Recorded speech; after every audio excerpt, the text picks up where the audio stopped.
Khaleda Zia engineer, তো খালেদা জিয়া যদি engineer না হয়ে দেশ চালাতে পারে, মামুনুল হক ইঞ্জিনিয়ার না হয়ে দেশ চালাতে পারবে না কেন? আচ্ছা, চরমনাই সাহেব ইঞ্জিনিয়ার, খালেদা জিয়া ইঞ্জিনিয়ার, তো খালেদা জিয়া দেশ চালাতে পারলে চরমনাই সাহেব পারবে না কেন? খালেদা জিয়া ডাক্তার না হয়েও দেশ সামনে চালাইছে, মৌলভীরা ডাক্তার না হয়ে দেশ সামনে চালাবে। শেখ হাসিনা চালিয়েছে দুটা দিয়া, বেতন দিয়া ডান্ডা দিয়া, বেতন দিয়া ডান্ডা দিয়া, আমাদের কাছেও বেতন দিয়া ডান্ডা দিয়া। আচ্ছা, খালেদা জিয়াকে তো মানছে, শেখ হাসিনাকে তো মানছে, সব সেক্টররা তাদেরকে মেনে নিয়েছে। আপনাদেরকে যদি না মানে, মানে কি? ডান্ডা ডান্ডা ডান্ডা ডান্ডা। খালেদা জিয়া ডাক্তার না হলে হাসপাতাল চালাইতে পারলে, আমি ডাক্তার না হলে হাসপাতাল চালাইতে পারবো না কেন?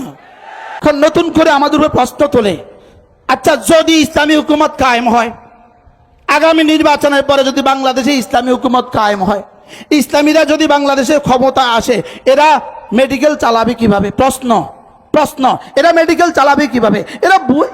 এরা ইঞ্জিনিয়ারিং সেক্টর চালাবে কিভাবে? এরা ব্যবসার সেক্টর চালাবে কিভাবে? এরা ব্যাংকিং সেক্টর চালাবে কিভাবে? এরা ফ্যাক্টরিগুলো চালাবে কিভাবে? এই প্রশ্ন আসে না আসে না? এই প্রশ্ন হয় না হয় না? আমি এর জবাবে আগে একটা আকলি জবাব দেই, আকলি জবাব দেই, আকলি। এরা চালাবে কিভাবে? এরা তো ডাক্তারই জানে না, এরা চালাবে কিভাবে? এরা তো ইঞ্জিনিয়ার না, এরা চালাবে কিভাবে? আমি বলবো, আমি একটা আকলি জবাব দিব, খালেদা জিয়া ডাক্তার না হয়েও দেশ সামনে চালাইছে, মৌলভীরা ডাক্তার না হয়ে দেশ সামনে চালাবে। কি ভাই?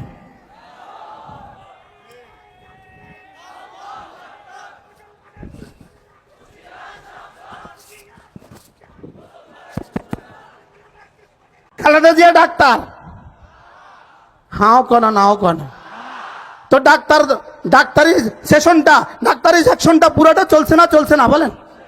কেমনে চালাইছে? খালেদা জিয়া ডাক্তার না, ডাক্তার চালাইছে। তো খালেদা জিয়া ডাক্তার না হলে হাসপাতাল চালাইতে পারলে, আমি ডাক্তার না হলে হাসপাতাল চালাইতে পারবো না কেন? আচ্ছা, এবার খালেদা জিয়া ইঞ্জিনিয়ার, হ্যাঁ খালেদা জিয়া ইঞ্জিনিয়ার, তো খালেদা জিয়া যদি ইঞ্জিনিয়ার না হয়ে দেশ চালাতে পারে, মামুনুল হক ইঞ্জিনিয়ার না হয়ে দেশ চালাতে পারবে না কেন? কি ভাই? আচ্ছা, চরমনাই সাহেব ইঞ্জিনিয়ার, খালেদা জিয়া ইঞ্জিনিয়ার, তো খালেদা জিয়া দেশ চালাতে পারলে চরমনাই সাহেব পারবে না কেন?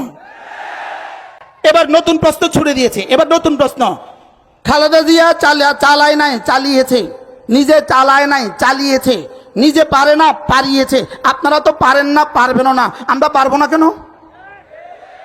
প্রশ্ন, খালেদা জিয়া চালিয়েছে কি দিয়া? খালেদা জিয়া চালিয়েছে দুটা দিয়া, শেখ হাসিনা চালিয়েছে দুটা দিয়া, বেতন দিয়া ডান্ডা দিয়া, বেতন দিয়া ডান্ডা দিয়া, আমাদের কাছেও বেতন দিয়া ডান্ডা দিয়া। কি ভাই, সহজ না কঠিন বিষয়টা? বলেন কি দিয়া চলবে? বলেন কি দিয়া? জোরে বলেন। বেতন দিয়া আর কি দিয়া? তো বেতন দিয়া ডান্ডা দিয়া খালেদা জিয়া চালাইতে পারলে আমরা পারবো না কেন? প্রশ্ন, বেতন দিবেন কোত্থেকে? বলেন, প্রশ্ন, বেতন দিবেন কোত্থেকে? খালেদা জিয়া যেমন তার আব্বার বাড়ি থেকে দিছে, তার স্বামীর বাড়ি থেকে দিছে, আমরা আব্বার বাড়ি থেকে স্বামীর বাড়ি থেকে দিব। খালেদা জিয়া আব্বার বাড়ি থেকে দিছে, খালেদা জিয়ার আব্বা ছিল নি, খালেদা জিয়া স্বামীর বাড়ি থেকে দিছে, আর শেখ হাসিনা আব্বার বাড়ি থেকে দিছে। তো শেখ হাসিনা যেখান থেকে দিছে আমরাও সেখান থেকে দিব। আমাদেরকে নিয়ে এত টেনশন কেন? আমার বুঝে ধরে না, শুধু আমাদেরকে নিয়ে প্রশ্ন, এরা পারবে কিনা? দিয়ে দেখো, আমরা পারি না দেখো, আমাদেরকে একবার দিয়ে দেখো, আমাদেরকে একবার দিয়ে দেখো। যাদের সিনায় রব্বে কারীমের ইলম আছে, যাদের কলিজা আল্লাহ তাআলার ভয় আছে, এরা পারবে তো কেমন পারবে? এরা ইনশাআল্লাহ বাঁশের রডের পরিবর্তে আর বাঁশ দিবে না। এরা একবার রাস্তা বানাবে, 20 বছর আর রাস্তা ভাঙবে না। কি ভাই, এবার কি টাকা বাড়বে না কমবে? এখন এক রাস্তা বানাইতে হয় 2 বছরে একবার, 4 বছরে 2 বার, 3 বছরে 6 বার, এভাবে রাস্তা বানাইতে হয়। আমরা একবার বানাবো, 20 বছরের গ্যারান্টি, টাকা সব বাড়বে, সব তোমাদেরকে বন্টন করে দিয়ে দিব। কি হয়, আমি মনে হয় বুঝাইতে পারি নাই। আমাদের উপরে আপত্তি কিসের উপরে? বলেন কিসের উপরে আপত্তি? আমরা পারি না, আমরা যা পারি তোমাদের 14 গোষ্ঠীও তা পারে না। কি ভাই, আমরা যা পারি, ওলামায়ে কেরাম যা পারে যদি পারে শব্দ বলতে হয় উলামা ইকরামেই পারে এটা বলতে হবে।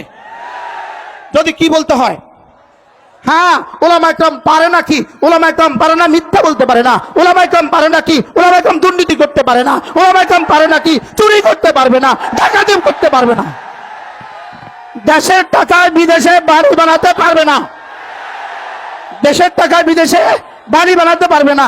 উলামা ইকরাম পারে নাকি, উলামা ইকরাম পারে নাকি ভোট চুরি করতে পারবে না, উলামা ইকরাম পারে নাকি দিনের ভোট রাতে দিতে পারবে না, উলামা ইকরাম পারে নাকি দুর্নীতি করতে পারবে না। কি ভাই, কারণ কলিজায় রব্বে করিম সিফাত দিয়ে দিয়েছেন, আমার আমার আমার আমার রবের সিফাত, আমার রবের ইলম তার কলিজায় আছে, আর ফাতাখশা খাশিয়তে ইলাহি তার কলিজায় আছে। যার কলিজায় রবের ইলম আছে, যার কলিজায় খাশিয়তে খোদা আছে, এটা কখনোই দুর্নীতি করতে পারে না, কখনোই চুরি করতে পারে না। তাহলে বলুন তো দেখি, বুঝে থাকলে বলুন তো দেখি, আমরা দেশ চালাতে পারবো তো? বলেন ইনশাআল্লাহ। এবার প্রশ্ন ছড়ে দিচ্ছে, আচ্ছা খালেদা জিয়াকে তো মানছে, শেখ হাসিনাকে তো মানছে, সব সেক্টররা তাদেরকে মেনে নিয়েছে, আপনাদেরকে যদি না মানে, না মানে মানে কি ডান্ডা ডান্ডা ডান্ডা ডান্ডা, আর না মানে আবার কি, না মানলে কি বলেন, না মানলে তো ডান্ডা। আমাদেরকে প্রশ্ন করে আপনারা পারবেন তো, ওরা মানবে তো আপনাদেরকে, সচিবরা আপনাদেরকে মানবে তো, মাইনা আব্বাও ডাকবো, দিয়ে দেখেন না, মানে না মানে না। কি ভাই, হযরত মূসা আলাইহিস সালাম ফেরাউনের কাছে গিয়ে কি বললেন, তুমি কি চাও আমি তোমাকে তাজকিয়া করে দিব? সুবহানাল্লাহ। আমাদেরও একই আওয়াজ, আমরা এই দেশকে তাজকিয়া করে দিতে চাই, আমরা দেশের প্রতিটা মানুষের হৃদয়কে পরিশুদ্ধ করে দিতে চাই, আমরা দেশের প্রতিটা মানুষের দিলে আল্লাহ তাআলার জাত ও সিফাতের ইয়াকিন সৃষ্টি করে দিতে চাই, আল্লাহ তাআলার ইয়াকিন আমরা দেশের মানুষের দিলে দিতে চাই। আল্লাহ তাআলা সামিআ, আল্লাহ তাআলা বাসীর, আল্লাহ তাআলা খাবীর, আল্লাহ তাআলা করনেওয়ালা জাত, এই কথাগুলো আমরা দিতে চাই। যদি এই কথাগুলোই হয়ে যায়, মদিনায় তৈয়বার ওই দৃষ্টান্তই কায়েম হবে। মা তার মেয়েকে বলবেন দুধে পানি মিশিয়ে দাও, মেয়ে বলবে আইনাল্লাহ, আল্লাহ কোথায় গেছে। আমরা ওই পরিবেশ কায়েম করতে চাই, একবারের জন্য আমাদেরকে সুযোগ দিয়ে দাও। কি ভাই, তাহলে উলামা ইকরাম পারবে না, পারবে না ইনশাআল্লাহ? আপনাদেরকে কিছুটা ক্লিয়ার হয়ে গেছেন, আপনারা পারবে না, পারবে না বলবেন। অর্থনীতির কি করবেন আপনারা, অর্থনীতির কি করবেন আপনারা, শুধু অর্থনীতির কি করবেন, এক প্রশ্ন, অর্থনীতির কি করবেন, আবার কয় অর্থনীতির কি করবেন। আমরা বলি মুচি মুচির জায়গাত অর্থনীতি কামাবে, কুলি কুলির জায়গাত কামাবে, ড্রাইভার ড্রাইভারের জায়গাত কামাবে, চাকরিজীবী চাকরিজীবী জামাত কামাবে, ফ্যাক্টরিওয়ালা ফ্যাক্টরির জায়গাত কামাবে, বিদেশিরা বিদেশিরা কামাবে, যে যেখানে আছে সেখানেই থাকবে, শুধু সম্পদের সুষম বন্টন করা হবে। কি ভাই, আমরা যদি বলতাম, ইসলাম যদি বলতো সব সেক্টরে কামাই করা বন্ধ করে দাও, তো প্রশ্ন হইতো দেশ চলবে কিভাবে? তাহলে দেশ এখন কেমনে চলে? একজনের পয়সা চলে না, সকলের পরিশ্রমে চলে। তাহলে শ্রমিকের শ্রম নিশ্চিত করা হবে। শ্রমিকের শ্রম কি করা হবে বলেন? শ্রমিকের শ্রম নিশ্চিত করা হবে, শ্রমিকের পারিশ্রমিক নিশ্চিত করা হবে, ব্যবসায়ীর ব্যবসাতে নিরাপত্তা নিশ্চিত করা হবে। টেকনাফ থেকে তেতুলিয়া ট্রাক চলবে, রাস্তায় কোনো পুলিশ তাকে লাইট দিয়ে চান্দা চাইবে না। কি ভাই, তাহলে এবার বলুন তো দেখি, দ্রব্যের মাল এবার কমবে না বাড়বে? পেঁয়াজ এখানে ভাই এই বাজারে কত দিয়ে কিনেন? ৭৫ টাকা দিয়ে পেঁয়াজ কিনেন। পেঁয়াজ বেনাপুল থেকে ঢুকতে এই পর্যন্ত আসতে আসতে পেঁয়াজের গায়ে চান্দা লাগছে 30 টাকা। 1 কিলো পেঁয়াজের গায়ে চান্দা লাগছে কত টাকা?